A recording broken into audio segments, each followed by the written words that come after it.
Oh, I am disappointed in the figures. Just because I was on the ground. So, now me was from, and the kind of things I saw wasn't what I saw when the ballot you kind of ban. And I was disappointed. But as I've rightly told you, my transfer analysis, the whole of yesterday, I kept indoors to think about what happened. And I'm saying, operation wise, you know, I'm going to be a year. To counter and it swept the vote in their favor. And when him said they invested so much in Ashanti region, Vice President Korana Yiraba, Nawe. And that was the quantum of their investment. We didn't invest that much. Some of the team. And known a BT. Otherwise, Ashanti was supposed to be ours.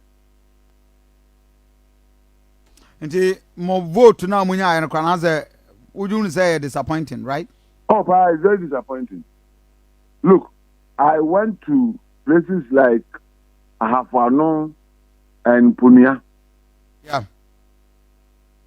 And even that very morning, we were so hopeful by the gestures of the delegates. And in fact, I was disappointed. I expected not less than 60% to hope.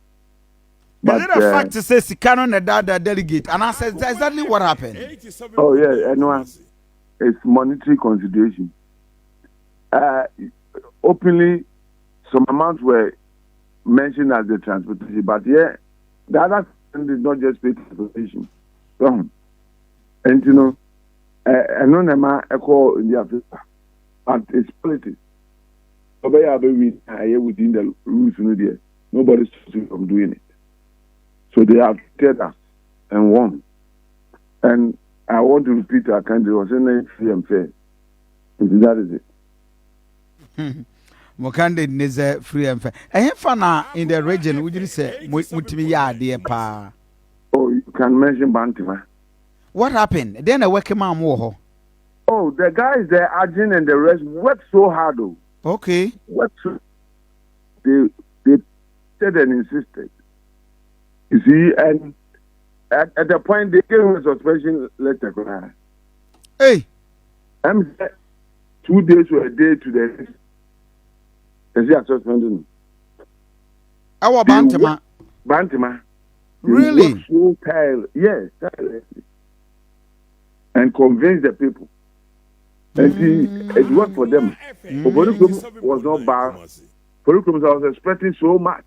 Now, sir, Forukrum, dear, a day, MP or anye openly campaign Exactly. Bia Ama Dr. Baumia, a mafu.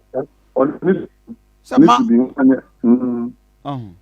the man for Crass is basically not even in support of Dr. Baumia Kra.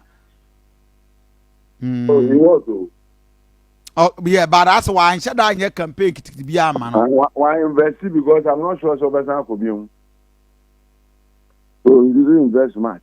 Akoma FM 87.9 Wow. But we are satisfied with our performance.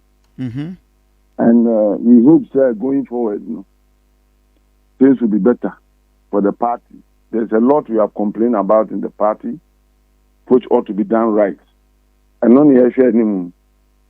So moving on. The bear is when you see a now even the auto, Akoma Crow, as from MPP. And we hope, sir, another quarter of your mind. And meaning, Afanto Camp, how their reaction has been. But the elections are over.